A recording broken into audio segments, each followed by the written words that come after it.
mais pontuais do que nunca, viu? Vamos então dar o nosso bom dia nesta sexta-feira para o advogado Augusto de Arruda Botelho. Augusto, bem-vindo mais uma vez, viu? Bom dia. Bom dia, Elisa. Bom dia a todos e todas. Vamos lá então dar início aqui aos nossos trabalhos do Liberdade de Opinião. A gente começa repercutindo a transmissão de toda quinta-feira do presidente da República, que já virou ali um encontro habitual com os seus eleitores. Bolsonaro afirmou que a Petrobras deve anunciar em breve um novo programa de distribuição de gás de cozinha para famílias carentes. Vamos então ouvi-lo. A Petrobras deve anunciar nos próximos dias, espero que se concretize, né, uma política aí de, a cada 2 meses, entregar um botijão de gás para o pessoal do Bolsa Família. As pessoas humildes e que fazem parte desse programa de distribuição de renda do governo. A Petrobras, aliás, informou que o conselho da companhia já tinha aprovado essa destinação de 300 milhões de reais para a criação de um programa social para famílias em situação de vulnerabilidade. Mas que esse programa ainda está na fase de estudos. É a fase final, mas ainda em fase de estudos. Mas a estatal não se manifestou sobre a proposta citada pelo presidente da República. De maneira geral, então, Augusto, mesmo que a estatal tenha dito que ainda está em fase de estudos, terminando esse processo, de que maneira você analisa essa possibilidade, então, dessa distribuição de uma possibilidade de diminuir esse enrosco danado que está na conta dos mais humildes, não é? Quase R$100, alguns estados passando de R$100 o preço de um botijão de gás. Vocês veem que o presidente tem uma dificuldade de falar Bolsa Família, né? Quase que uma vergonha, ele fala para dentro, ele tenta não usar a palavra. Curioso, para dizer o mínimo, essa postura. Bom, vamos lá. Programas para auxiliar a população mais vulnerável, programas emergenciais de auxílio, principalmente para a população mais vulnerável, são sempre positivos. Nós temos uma camada e o aumento da pobreza, apesar de Paulo Guedes dizer que a pobreza não aumentou e que a miséria não aumentou no país, não sei aonde, programas desses são absolutamente necessários, principalmente num momento emergencial como esse. Só que nada é tão simples. A gente precisa pensar em uma série de fatores. O primeiro é um fato concreto. O gás aumentou 32% nos últimos 12 meses. É um aumento muito maior do que a inflação. É um aumento que também tem relação, obviamente, com o mercado externo, com fatores que, infelizmente, nós não conseguimos, de certa forma, controlar. Então, este pano de fundo, ele precisa ser colocado nesse programa de auxílio, primeiro para que a gente faça um programa de auxílio efetivo. E como é que a gente faz um programa de auxílio efetivo?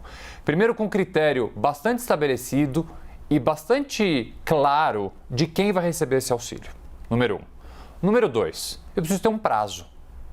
Um programa de auxílio emergencial, o próprio nome já explica, ele é emergencial, ele não pode ser eterno. Adoraria dizer que o governo tem dinheiro para disponibilizar ajuda para os mais vulneráveis por o tempo que for, mas a gente sabe que na prática não funciona assim. Portanto, é preciso que um prazo seja estipulado. E o terceiro, que eu acho que é o mais, digamos assim, pragmático e fácil da gente imaginar, é de onde vem o dinheiro. Um programa desse custa. Então a gente tem que pensar o seguinte, programas de auxílio, eles podem vir do próprio governo, e aí o governo, e aqui os vários programas de auxílio que estão sendo desenhados, pode vir de um precatório, pode vir de um aumento de imposto, esse do gás especificamente parece vir da própria Petrobras. E aí tem uma discussão interessante, uma reflexão e uma preocupação que eu tenho. Se esse dinheiro vem da Petrobras, o mercado, eu não gosto do mercado, parece que o mercado é essa pessoa que fica aqui no nosso canto, no nosso ouvido, mas nós aqui, vamos incluir nós, eu e você, como mercado. A gente não pode começar a achar que há uma influência política dentro da Petrobras, que a Petrobras pode ser usada politicamente num ano eleitoral, porque o timing, o momento deste programa de auxílio, digamos, é um momento delicado, já que Bolsonaro vive em campanha. E por último, o ponto mais importante. Por mais que programas de auxílio sejam essenciais, eles não resolvem tudo. Ele é um programa, ao fim e ao cabo, paliativo. Tem um valor alto, mas é um valor que não vai resolver, infelizmente, o problema das famílias vulneráveis, por uma questão bem simples. Gás é bom, mas precisa ter comida para cozinhar. E a população está passando fome. O preço dos alimentos explodiu. A gente tem observado cenas tristes de pessoas cozinhando com carcaças de frango, de boi. O gás é bom, volto a dizer, mas precisa de comida na mesa. Próximo assunto que eu lhes trago aqui no Liberdade de Opinião, para na sequência ouvir a opinião de Augusto de Arruda Botelho, é que há um ano da eleição, a Câmara dos Deputados aprovou um projeto que permite 18 governadores que estão com as contas no vermelho e em processo de renegociação das dívidas, permite fazer investimentos sem respeitar o teto de gastos. Pelo projeto aprovado, os governantes não precisarão respeitar o teto em algumas situações específicas. E em todos os casos, o dinheiro virá dos cofres da União. O vice-presidente da Câmara vê incoerência do Planalto em apoiar esse texto e, ao mesmo tempo, se opor a pagar precatórios devidos aos estados fora do teto de gastos. Vamos ver. Qual é o efeito prático disso? Aumentar a capacidade de endividamento de estados que já estão em recuperação fiscal e vão poder contrair ainda mais dívidas. Isso é um precedente gravíssimo e é o Ministério da Economia cada vez mais abandonando as suas teses liberais e de austeridade fiscal. Vamos lá, Augusto. Dentro da nossa casa, a gente tem controle ali com os nossos gastos, né? Bom, se eu ganho tanto, eu posso gastar tanto. E nesse assunto que a gente está trazendo, quando a gente fala sobre furar teto de gasto, são os estados tendo tanto e querendo gastar muito mais. Só que o dinheiro é do contribuinte, é da gente mesmo, né? O dinheiro da União. E aí, como você avalia esse processo, essa permissividade para furar o teto de gasto em alguns casos? Bom, primeiro vamos falar da regra atual, qual é o resultado prático em um campo só. A regra atual do teto de gastos, ela simplesmente vai retirar da saúde 25 bilhões. Então, uma coisa é ter teto de gasto para perfumaria, para inutilidade. Outra coisa é teto de gasto para questões essenciais, estruturais, como saúde e educação. Essa discussão que o deputado trouxe é muito interessante, realmente ela é válida e ela precisa ser feita. Os estados já estão endividados, estão com problema fiscal, você dá mais dinheiro, você vai afundar mais eles numa crise fiscal ou você vai, de certa forma, tentar equilibrar as contas e fazer com que eles consigam se recuperar?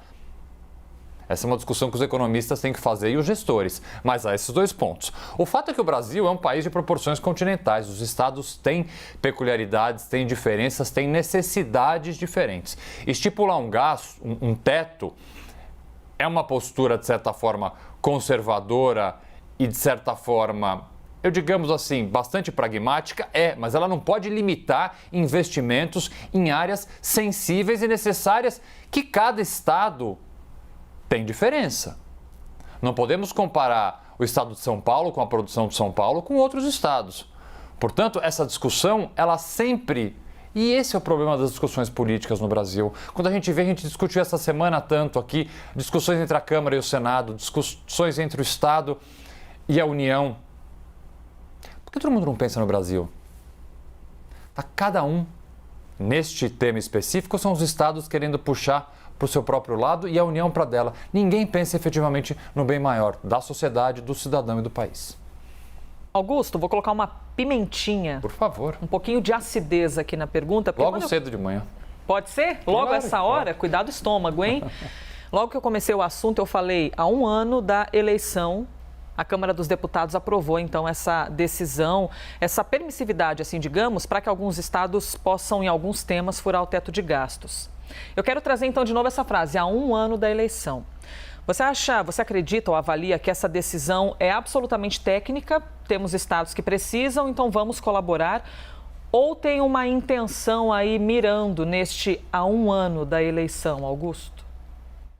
Eu não vou ser inocente, ingênuo de dizer para você que interesse eleitoral não existe. Porque, infelizmente, isso foi algo que nós puxamos, de certa forma, recentemente dos americanos, e o governo Bolsonaro tem feito isso bastante, de viver sempre em campanha. Isso influencia governadores, prefeitos, deputados federais, senadores. A gente precisa sair do momento eleitoral. A eleição já foi, a próxima eleição é daqui a um ano. Se nós ficarmos pensando a cada medida tomada na popularidade ou impopularidade dessa medida, no impacto que essa medida vai ter dentro da eleição, o quanto eu vou conseguir de dinheiro para o meu estado, para verbas eleitorais, verbas partidárias, divisão, a gente não avança. Portanto, é evidente que há, obviamente, um interesse legítimo, porque o teto de gasto, da forma como está, ele engessa investimentos essenciais que os estados precisam fazer, mas, por outro lado, também pode haver um interesse eleitoral. Vamos então aqui para o próximo assunto do Liberdade de Opinião. O mês de agosto registrou um aumento de 4,7% no consumo de energia no Brasil. Esse foi o 5º mês consecutivo de alta. E enquanto um dos principais reservatórios do país opera abaixo dos 15%, o presidente Jair Bolsonaro pede uma ajuda divina para que a chuva volte a cair do céu. Com exclusividade à CNN, o presidente descartou uma política de racionamento de energia em meio à crise hídrica. Vamos ver. Não acreditamos em racionamento, mas sempre pede à população. Dá para pagar um ponto de luz agora aí na sua casa. Augusto, mesmo que o governo federal acreditasse em racionamento, não pega bem falar sobre isso, né? Também já causa um mal-estar. Você acredita que existe uma tentativa de passar uma mensagem de não, não e não, mas na verdade todo mundo acredita que no futuro a resposta vai ser sim? Vamos lá. Eu falei sobre isso essa semana aqui no Liberdade de Opinião. Vocês podem anotar e depois me cobrar. Crise hídrica e apagão serão as palavras de 2022. Se nós tivermos pandemia, Covid e coronavírus, as palavras dos últimos 2 anos, infelizmente, 2022, apagão e crise hídrica serão o tema de discussão. Voltaremos várias vezes a discutir isso. Primeiro, as estimativas dos técnicos, dos especialistas, são péssimas, quase catastróficas. Alguns dizem que em fevereiro de 2022, que praticamente depois de amanhã, os reservatórios do Centro-Oeste e do Sudeste podem atingir 17% da sua capacidade. Os mais pessimistas dizem em 11%. Gente, se abaixar um pouco disso, para vocês entenderem, a hidrelétrica para de funcionar. Para de funcionar por quê? Porque não tem água. Mutatis mutandis, vou fazer uma comparação aqui, eu não sou engenheiro, mas vamos lá. Como se um carro ficasse sem gasolina. A hidrelétrica precisa de água. É evidente que não dá para colocar 100% da culpa numa pessoa, num governo ou num momento, porque de fato está chovendo pouco. Mas se chovesse muito, se tivesse um dilúvio, ainda assim não nos deixaria numa situação confortável. Por quê? Porque não temos um plano estruturado, consciente e responsável para enfrentar um problema que virá. Não é aqui mais uma opção. Não é uma possibilidade, é um problema certo. 2022, volto a dizer, será marcado por apagões e por uma crise hídrica. E o que o governo faz? Recentemente extinguiu o Sistema Nacional de Meteorologia, por exemplo. Isso é pensar no futuro? O Sistema Nacional de Meteorologia englobava uma série de especialistas, uma série de órgãos que inclusive fazem projeções nas chuvas. Extinguiu isso. E aí o que o presidente faz? Pede para a gente apagar uma luzinha, para a gente subir de escada ao invés de subir de elevador, como se tratar da crise energética fosse tratar de um condomínio. Eu me sinto, quando ouço o presidente falar isso, no grupo de WhatsApp do meu condomínio. Augusto, dá para você ir do 2º para o 3º andar de escada? Claro que dá. Mas isso é o tipo de dica que a gente dá num contexto micro. Nós estamos tratando de um país com mais de 200 milhões de habitantes. É apagando uma luzinha que a gente vai resolver o problema? Bolsonaro insiste numa estratégia que ele tomou ao longo do último ano, que é terceirizar o problema. Ele joga no nosso colo o problema. Basta você apagar a luz, só falta ele jogar o colo no problema de São Pedro. São Pedro, a culpa foi sua, que não mandou mais chuva. Ele joga no nosso colo a responsabilidade é dele. Porque, por exemplo, governos passados, Fernando Henrique Cardoso, por exemplo, passou por uma grave crise hídrica, enfrentou de forma diferente. O problema do governo Bolsonaro é a ineficiência. O problema está posto. Nós teremos uma grave crise hídrica. Não é apagando uma luz e tomando banho frio ou andando de escada ao invés de elevador que a gente vai resolver o problema. Bolsonaro, pare de terceirizar o problema e colocar a culpa no outro. Resolva você. É isso que precisa ser feito. Chegamos ao fim do quadro hoje. Augusto, obrigada, viu, por mais um dia e mais uma semana, não é? Preenchemos aí os 5 dias da semana ouvindo as suas opiniões, então obrigada. Bom fim de semana. Para vocês também, para todas e todos.